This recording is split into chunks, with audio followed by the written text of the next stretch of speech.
ఏపీలో భారీ పరిశ్రమ స్థాపనకు పెద్దపీట వేస్తున్నట్లు రాష్ట్ర పరిశ్రమల శాఖ మంత్రి టీజీ భరత్ తెలిపారు. మంత్రి పదవి స్వీకరించిన తర్వాత తొలిసారిగా కర్నూలు నగరంలో ఆయన పర్యటించారు. జిల్లా ప్రజలు ఆయనకు పూలమాలతో ఘన స్వాగతం పలికారు. చుంకేల రోడ్ నుంచి టీడీపీ పార్టీ కార్లతో భారీ ర్యాలీ నిర్వహించారు.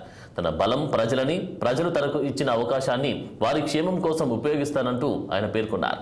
రాష్ట్రానికి పరిశ్రమలు తీసుకొచ్చి యువతకు ఉద్యోగ అవకాశాలు కల్పిస్తామన్నారు. టీడీపీ పార్టీ హయాంలో రాష్ట్రంలో ఉన్న అన్ని వర్గాల ప్రజలకు న్యాయం జరుగుతుందన్నారు. నాకు ఎప్పుడు చెప్పేవాళ్ళు నా బలం, ఎందుకంటే నేను ఒక ఇండస్ట్రియలిస్ట్, నాకు ఒక అవగాహన ఉంది ఏం చెయ్యాలా ఎట్లా చెయ్యాలనేది. సారు గుర్తించి ఆ పదవి ఇవ్వడము, ఆ పోర్ట్ఫోలియో ఇవ్వడం అనేది నిజంగా ఐఎమ్ సో హ్యాపీ. ఎందుకంటే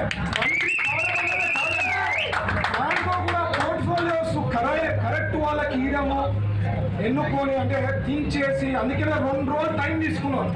దాదాపు మొన్న చేసాం, దాదాపు నిన్న ఈరోజు హాఫ్ డే 2.5 days ఆలోచించి నిర్ణయం తీసుకున్నారు లోకేష్ గారు, చంద్రబాబు గారు.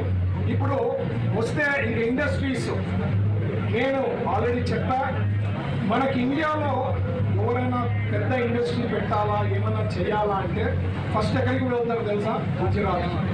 అక్కడ ఒక నమ్మకం, అదొక సేఫ్ ఎన్విరాన్మెంట్ అని క్రియేట్ చేయగలిగినారు గుజరాత్ వాళ్ళు, అక్కడ ఉండే నాయకులు కానీ చీఫ్ మినిస్టర్స్ కానీ. ఆ రకంగా ఆంధ్రప్రదేశ్ని సేమ్ ఈక్వల్ టు గుజరాత్ లెక్క విత్ ఇన్ 5 years